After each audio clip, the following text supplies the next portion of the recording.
Good afternoon, everybody. Thank you so much for joining us this afternoon for our section forum where we'll be talking with Resolve. Our sections are sponsoring this program, our early career section, as well as our resident and fellow section. Don't worry if you're not a resident, fellow, or early career section member, that is absolutely fine. We are welcoming everybody. I'm Claire Shearer. I'm a member of the PAMED team, and I just wanted to take a moment to introduce Kyle Clausen, the CEO of Resolve, and just to mention that our partnership with Resolve has been really great. The programs that we've done with Resolve and the feedback that we've received from folks who are using Resolve has really been excellent. I will admit, when we first started with Resolve, I was a little skeptical because historically we had used some local attorneys, and maybe being a little bit old school, I was like, not sure about working with a company that I can't necessarily see and feel.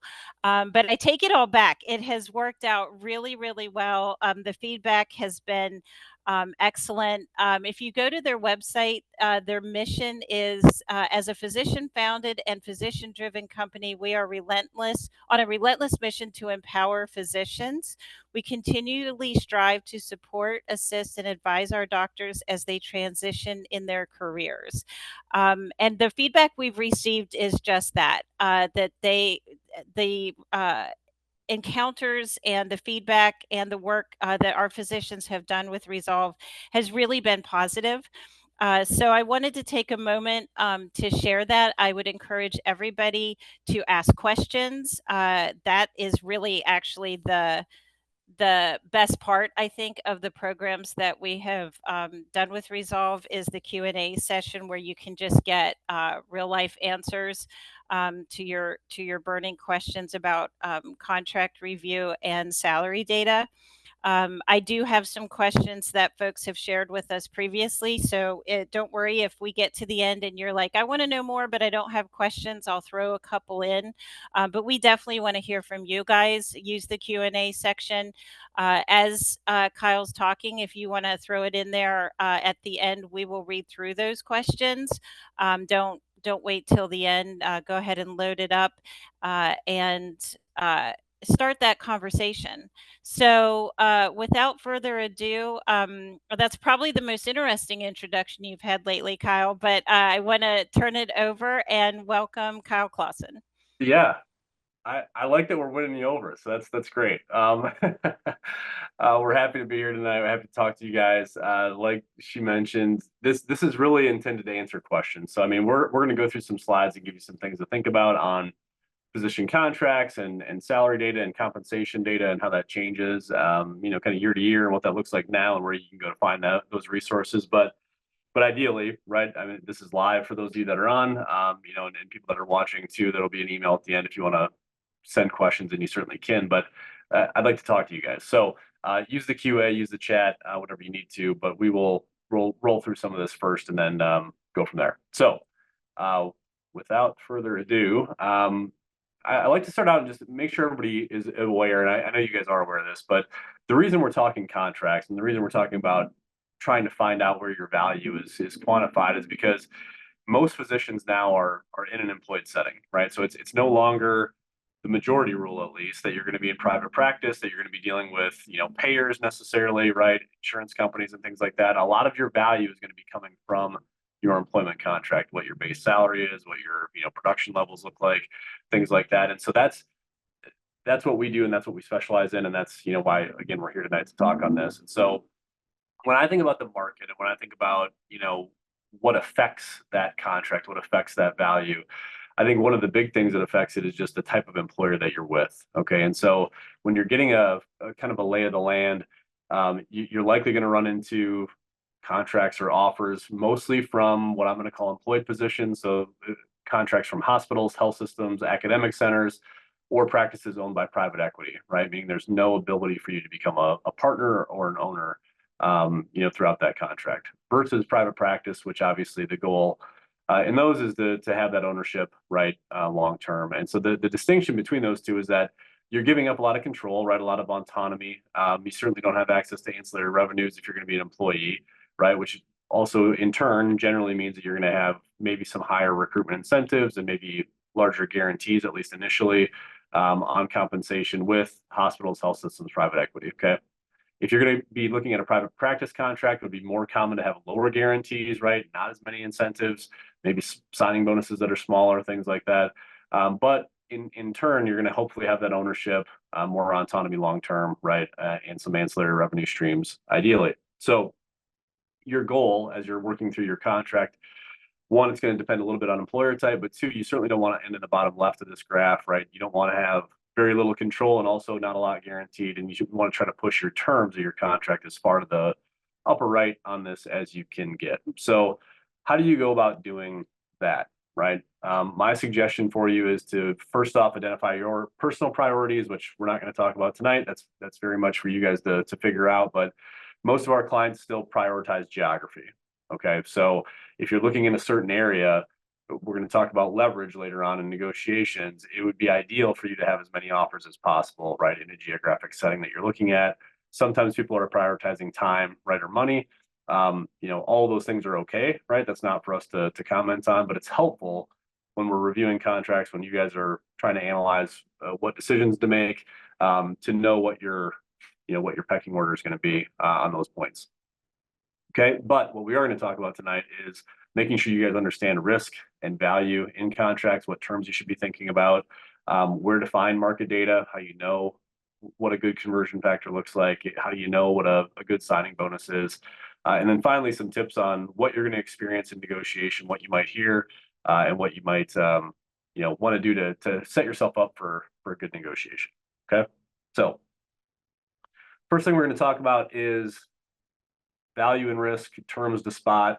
This is a very, broad, right, kind of snapshot for you of the various things that you're going to see in a contract. But certainly category number one that you want to make sure you get right is anything that talks about what your responsibilities are under the contract. So we title this scheduling and duties. This would include things like where you work, right, locations of practice, when you're going to work, how much call you're going to take for sure, and if you have the ability to do outside activities or not. And that's becoming more and more common for our clients to have concerns on, right? A lot of physicians now have side gigs, or they're involved with industry, or they want to be an expert witness, or they just, purely have outside interests that are not even related to medicine. You need to know what the contract says on allowing that. Okay. We also have a lot of clients that'll come to us for exit consultations, or for, they didn't have anybody look at their contract the first time and now they're wanting to leave. A lot of the problems come in from this category, right? Meaning that I'm taking more call than I thought I was going to, or I'm at a satellite location, right, that I wasn't supposed to be at, and so now I'm looking for something else. I need to know how to get out of my contract. So we think that this one is absolutely really important.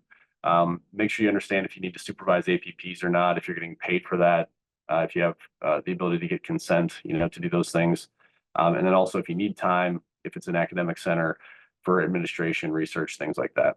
Okay, so that's kind of category number one, high level issues to think about. Category number two, compensation. Everybody wants to be paid fairly. There's different models and structures. We're going to talk about that on the next slide. And there's different, mechanisms on how you can tweak those to make sure you are at fair market value. Different priorities are going to drive whether you're pushing base salary or production or something else. But this is kind of the list of categories, at least, of compensation that you should be thinking about. So most are going to come with a base salary or a guarantee. Most contracts are going to have production levels that you're expected to hit, whether those are on collections or work RVUs. And most are going to have a signing bonus and relocation allowance. Okay, so those first four you're going to see in 80 to 90% of the contracts that you're going to be reviewing. Now, everything below this, right, in the next four or five, it depends on employer type. It depends on where you're going to be at. But things like stipends while you finish training are available. There's student loan forgiveness that's out there with certain employers. Some will pay retention bonuses to make sure that you don't want to leave, right? Hopefully in the future. And then there's always quality, right? That's becoming more of a hot topic. We were told 3 or 4 years ago that quality was going to start to become a major part and be in every contract. It's not quite there yet. It's still in a minority position from what we see. It's certainly not a majority of your compensation when you see it. Usually 5 to 10% of the total comp is tied to quality. Okay.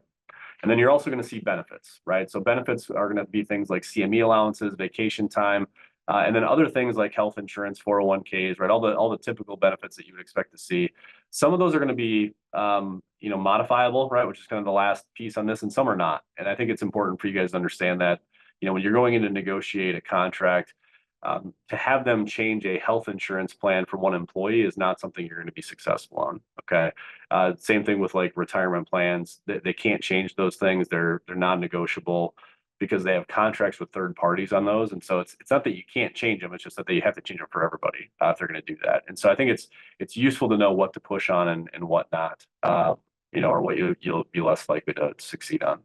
And then finally, third category of things that I'd want you to think about is anything that touches on termination. So we mentioned the clients that come to us after the fact before for exit planning and strategy. These are the things that you're going to want to think about in that scenario. So it's anything that revolves around how do I get out of the contract? Okay, as a starting point, do I have a mechanism to do that, or do I have to wait until the term is up? Is it only if they're in breach of contract, or if I'm in breach of contract, or can I just do it for any reason? Okay, those are the different types of mechanisms that you're going to see in your contract. And then once those are triggered, you need to think about what costs do I have? Okay, so financial obligations, which would include things like malpractice insurance and tail coverage. Your document should be very clear on who's covering that. If it's not, that would be one major question to ask. Tail coverage can be very expensive, especially for some specialties. It can be, a six-figure number at times. And so that's probably number one. Number two is non-competes, and obviously the FTC is weighing in on that, kind of as we're talking about this, and there's lawsuits that are being filed on their new rule. As of today, right, they're still allowed by state, and so you need to be very careful in the non-compete. Maybe that'll change, right, in September if the rule stays in place, but as of now, it's still as it was, status quo. Okay, and then also from a financial standpoint, do you have to repay into signing bonuses? Do you have to repay a fellowship stipend if you received one? The document should be addressing what happens, right, in any termination. And you may want to think about things that are, from a fairness standpoint on those repayment components is, if it's not my fault for the contract ending, should I still have to repay, a signing bonus? Should I still have to have a non-compete? Should I still have to pay for a tail? And those are some of the arguments that we want you to make, right, on those categories. Okay. So that's a very high level snapshot of things that we think have value and risk in the contract.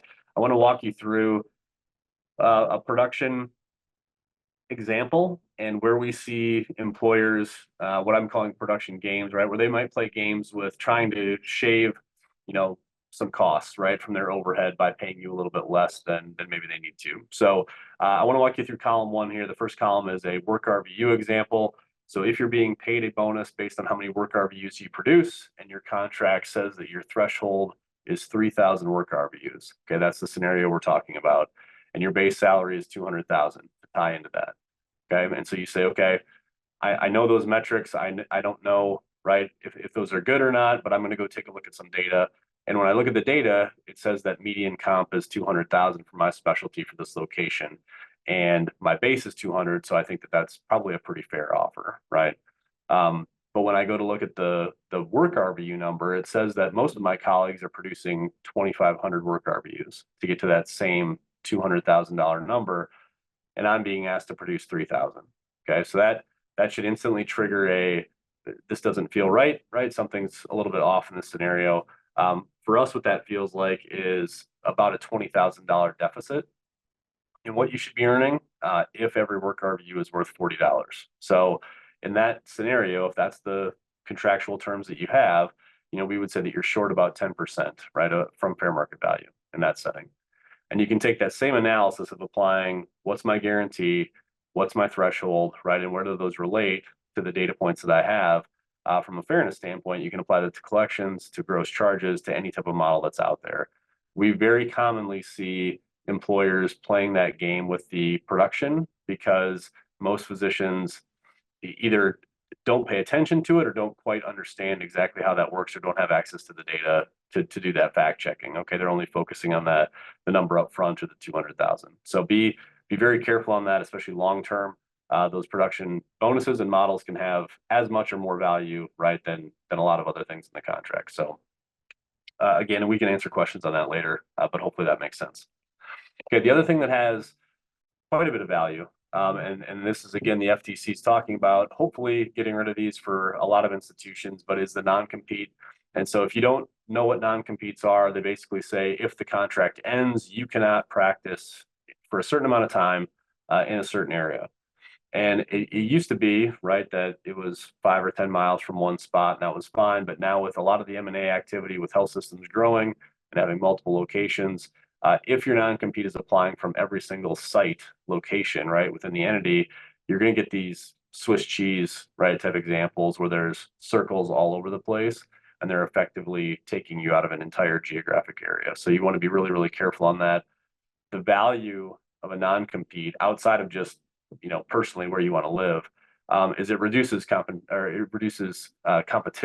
for your services. So in the FTC's opinion on this, and one of the reasons they're getting rid of it is they feel like there are certain markets where physician comp is being suppressed by roughly 37% because of non-competes. And so that's obviously a big number, about 111,000 per year on an average physician income, which is 9.3 million over the course of your career. So really, really important to try to get these out, for multiple reasons. One, if you want to stay in the area, that's great. But two, from a can I even renegotiate my compensation down the road because there's no threat of me leaving because I can't, right? So definitely pay attention to those. Okay, so the next thing I want to talk about is reviewing market data, understanding what categories are out there, what types of market data you might see. In my opinion, there's three types of fair market value data that you can look at. There's what we call surveys, right? Or blends of surveys.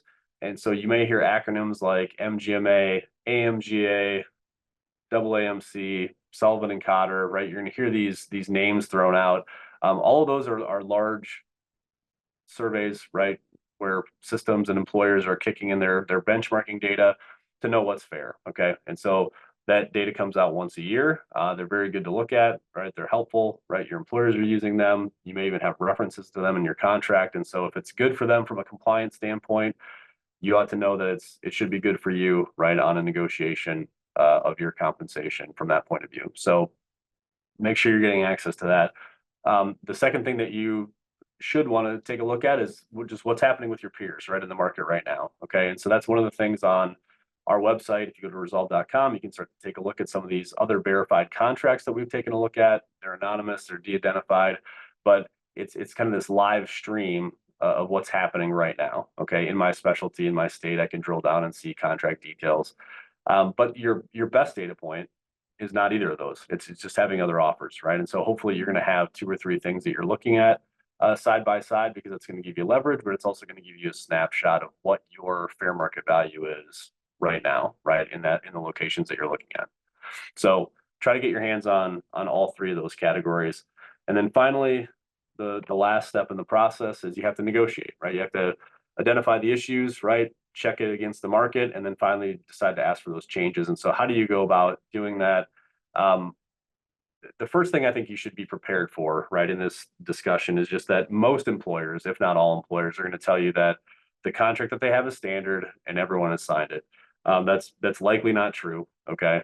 Most of the organizations that we see will make some changes, especially if they're deal breakers and especially if you won't sign. And I think that makes sense because supply and demand is heavily in your favor in almost every market. Okay. It's not every market, but almost every market. There's a need for physicians, right? We know that there's a shortage. And so this little snippet is an example of one of the responses that we got where, they're saying that the contract that they've offered is the same one that they've offered to everyone. And then that being said, we are going to change the non-compete, right? So you can see that there are ways to amend contracts. There are ways to add exhibits to contracts to change them if they, can't make the change in the bulk or the main part of the document. Okay. The other thing I would tell you is that you need to be going into this with an expectation that you may not receive full transparency. So your employers may and probably do have access to fair market value. They may hire consultants to know what they should be paying. it's not always the case that they're going to give you access to that information, which is why we think it's really important to have kind of your own independent way to verify this stuff and to trust but verify, right? So this is an example of a response where we were asking for how'd you get to these numbers, right? Because they just don't make sense to us. And the response was we confirmed with our fair market value company that the data is being used from a couple different surveys to inform our FMV parameters, and we're not going to provide you with that analysis, but just trust us that we're sincere. We want you to work here, and that we think it's fair. And so that's really difficult, right? To go into a negotiation with that as the response, and so that's why we feel like what we're offering and what we do day in and day out is so important for you guys, just to make sure you know what's out there. Okay. Now, if the answer is no, right? If you ask for 10 things to be changed, and the answer is no to that, I think it's always helpful to know what your best alternative is, and that's what the concept of BATNA. Anybody that's you listen to any negotiation podcast or things like that, they're going to talk about. Do you have alternatives? Have you thought through that?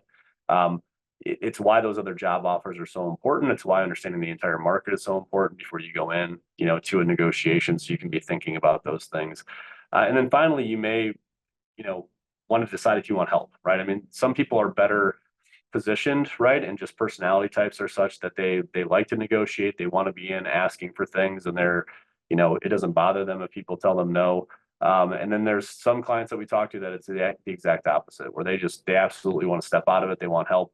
And so I think that's helpful for you to think about on the front end, right? Before you even get to having those discussions, is do you need somebody else kind of coming alongside you to help with that process? Okay. So hopefully that's a quick overview for you. Just a quick snippet on us and why PAMED has us on here to help talk about this. We have tools to help you extract some of that value. So if you go to resolve.com, you can get access to the most recent MGMA data and snapshots on that. There's custom reporting at some levels if you need to know exactly what percentile you're falling on, not just how close you are to the median. We can do that for you. There are contracts you can drill down on, right? And so this is just an example of if you want to see a certain specialty, a certain location, you can do that. You can see if there's, what CME was offered, how much paid time off they had. So it's not just compensation details, but it's everything else as well. And if you just don't know where to start, there's also scorecards and calculators where you can hop on and just say, hey, I'm being offered this, right? Is this anywhere even close to what it should be, or does it need negotiating? And we'll kind of give you kind of a ballpark, way to calculate that as well. And that's all on resolve.com. So with that, I'm going to turn it over to questions. Hopefully we can get through a bunch. Again, if you're watching this on a delay or on a recording, the email is kyle@resolve.com. So any questions? Thank you. Yes. So we'll jump into some questions. The first question is, how does contract negotiation differ if you have clinical experience and are not right out of training? Yeah. Well, I think it is very different. And I think it depends if you're renegotiating with your current employer or if it's a different employer. But when we go back to the compensation slide, we were looking at, work RVUs and collection models and things like that. If you've been out in practice, you're going to have some history, right? So it's not like you're coming out of training and you don't know what you're able to produce personally. You're going to have data points to come in and say, hey, I'm a high producer, or this is what I bring to the table from a administration standpoint, I sit on these committees, right? There's various ways to drive value. And so I do think it helps to highlight those, right? Especially in the negotiation. But the one big one that we often hear employers asking on is just, what have you done in the past, right? Show us what you've done from a production standpoint for the last 2 or 3 years. And so I think you'll want to be prepped with that, or at least understand where you've been on those benchmarks before you enter into the discussion. Thank you. So the next question is, how do I know I'm not asking for far too much? Yeah.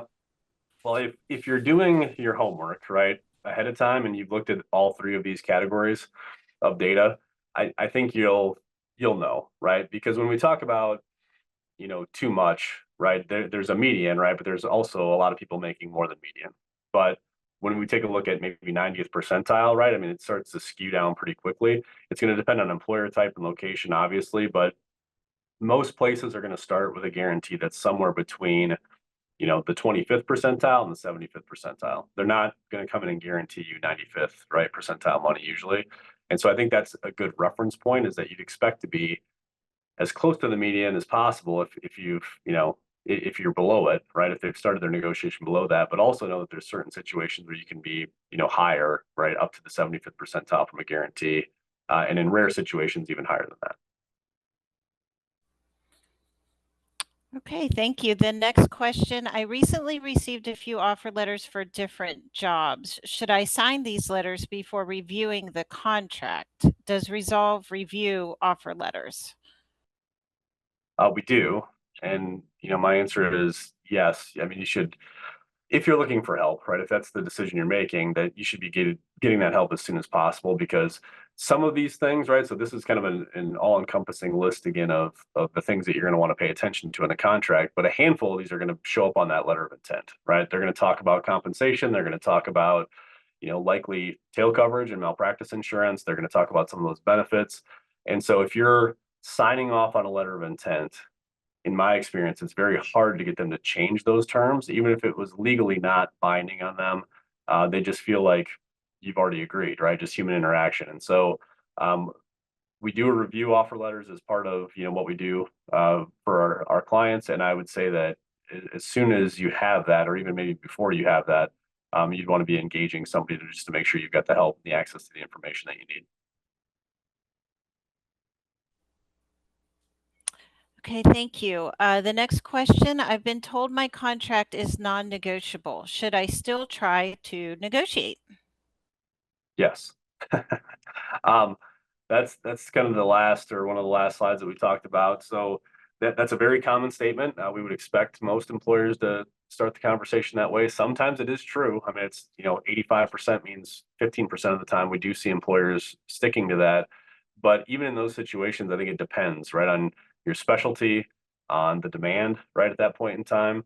And so I think if things are truly deal breakers for you, I mean, even the employers, they should want to know that sooner than later, right? You don't want to go through a negotiation and, you know, have something that was really causing you problems, and then 6 to 8 months into the job, it becomes the problem that you thought it was, and so then you terminate and leave. It's really hard to recruit. It's really hard to retain physicians, and it's expensive. And so I think they would prefer to know that up front too. Okay, thank you. The next question, can a call schedule actually be negotiated? Yes. Yeah, we see that happen all the time. So call is often one of those things that is kind of broad brush. Excuse me, is broad brush in the contract. They tend to just cover scheduling and call in kind of a blanket statement. So if you need to limit call, right, to say that call is only 1 in 4, right, or if you want to say that I'm not taking call on certain days, you can absolutely get that done in the contract, but you are going to need to modify that scheduling and kind of call piece. Okay, so how does this work? Do we submit our contracts to Resolve in real time as we are negotiating? Yeah, we prefer as early as possible in the process. So if you're in training, we'd like to talk to you even before you're going and getting an offer. If you're thinking about leaving a position or renegotiating your contract, the earlier the better. And the reason I say that is because sometimes there's timing pressures, right, that we run into, and that clients feel that they run into if they engage us too late. And it's mostly because the employers are going to tell you, right, we need a response by X date, right? And so if you're waiting till the very last minute to hire someone, whether it's us or anybody else, you're putting yourself in a position where you have less leverage, right? And you're going to feel that pressure as part of the conversation. So certainly when you get a document, letter of intent, or anything else, but even prior to that, if you know it's coming, it would be a good time to start thinking about that process. Okay, and the next question, speaking of leverage, what leverage factors do physicians have? Bringing up other offers or hiring an attorney, for example, are what's most effective at negotiating? Yeah, I mean, hiring an attorney in and of itself doesn't give you leverage, right? I mean, that's a tool to use to help you communicate what you need, right, and to make sure that you're identifying risk and understanding what's in the document. But it's not in and of itself going to give you leverage. Your leverage is going to come from one, being empowered by information and data so you know where you're at, but then two, having those other offers to potentially walk away right from this position, and or being a candidate that's so good, right? Your interview went so well, your CV is to the point where they have to have you, right? And so some combination of all three of those things is really useful. But um, in my experience, the other offers is the most powerful. So you can have the best resume in the world, but if you say, "Hey, I'm not going to take this because I'm going to walk away to go something else, do something else," that's as powerful of a position as you can be in, and which is why also when you get into a contract and you lock yourself up with a non-compete, why you can see where some of that leverage goes away, right? And you start to lose that because you no longer have that option to stay in town, which we know a lot of physicians pick geography, right? On the very first slide we talked about is their main item. And so the non-compete is attacking that number one priority, which is location. Okay. And how long does contract negotiation typically take? What does the process look like? Yeah, so when clients come into us, the process is you upload on our platform, right? You're going to get connected with an attorney to talk to, and then we're going to go through the document, with you, understand your situation, make adjustments, redline changes, right, and then help you with that conversation, interface with the employers, talk to their legal team if we need to, and work through that process. It can be really quick, meaning that whole thing can take a week, right, or it can be fairly slow because you may do all of your homework, you may go through the process efficiently, you turn over your request to the hospital, and then they sit on it for 3 or 4 weeks, and that can absolutely happen. So it's another reason why we think starting early is important because it often takes longer than people want. Ballpark, between a week and 4 weeks is probably the most, right, common situation, but we've had negotiations that have lasted, especially in group negotiations, where it can take 9 months at times. Okay, and follow-up question, should we reach out before we start interviewing? I think that you can. Yeah, I mean, I think especially if you're wanting to know, what data looks like, and if what to expect if they give you an offer or a verbal offer during an interview, right? So you don't, either look shocked or something different. But I think it's most important as you maybe are getting through that interview process, getting closer to getting a document. Oftentimes, the letters of intent are presented to you on site, right? Or you're going to get them very shortly after. And so I think if you're planning on utilizing help, you know, somewhere around interviews or shortly thereafter it would be my preference. Okay, and next question, can I renegotiate my salary before my contract renews? You can. So most, and that's a very good question because there are a lot of physicians that think that if I signed a 3-year contract, I'm locked in for 3 years and I can't touch any terms until that's done. What they forget about is that without cause termination section. So when we talked about the risks, right, or the kind of the overarching issues that might be in a contract, the very first one up here is notice periods, right, in the termination section. um, Almost every contract is going to have a without cause termination piece to it, which means even if you have a 3-year contract, you can leave at any point in time on 90 days notice. And what that also means is you can renegotiate at any time, right? And when CMS rates change, right, or reimbursements change, we often see employers coming in and saying, "Hey, even though we're mid-contract, right, we've got to adjust our comp plan." We see a lot of contracts drafted that way to allow them to modify their compensation on an annual basis. And so, if it's good for them, right, it's got to be good for you. If market changes or if you're getting competing offers from somewhere else, we would encourage you to raise your hand and ask that question, right, whenever it's appropriate. Okay, and we have one last question. It says, what is the update on non-compete clause in Pennsylvania? Yeah. So there's a couple pieces of this, right? There's certain states, right, like Pennsylvania, that are trying to pass legislation for the state specifically. Then there's also the overarching FTC rule, right? So as of today, non-competes are just, if they're reasonable, they can be enforced, right? Which means we don't know, right? Every case is going to be different on that. Hopefully, right, if the FTC's rule comes in, that's going to apply to any for-profit entity, right? And maybe some of the nonprofit entities. And so if you're looking for a resource on this, you can go to the resolve.com blog, and there's a little cheat sheet and kind of snapshot on the FTC's ruling on non-competes. But as of today, if there's a non-compete in your contract, you should be trying to negotiate that out. Sometimes state laws are retroactive, right? And they'll wipe them out if they're currently in place. Sometimes they only work, forward facing. So if you're in a contract right now and you've got a non-compete, it'd be a good time to try to renegotiate that and get rid of it, and or pay attention, in September and see what happens with that ruling. Okay, that's our last question. I will also follow up with this group with a link to PAMED's what's happening on a state level with our state legislation with contracts as well. But as Kyle said, check out their website.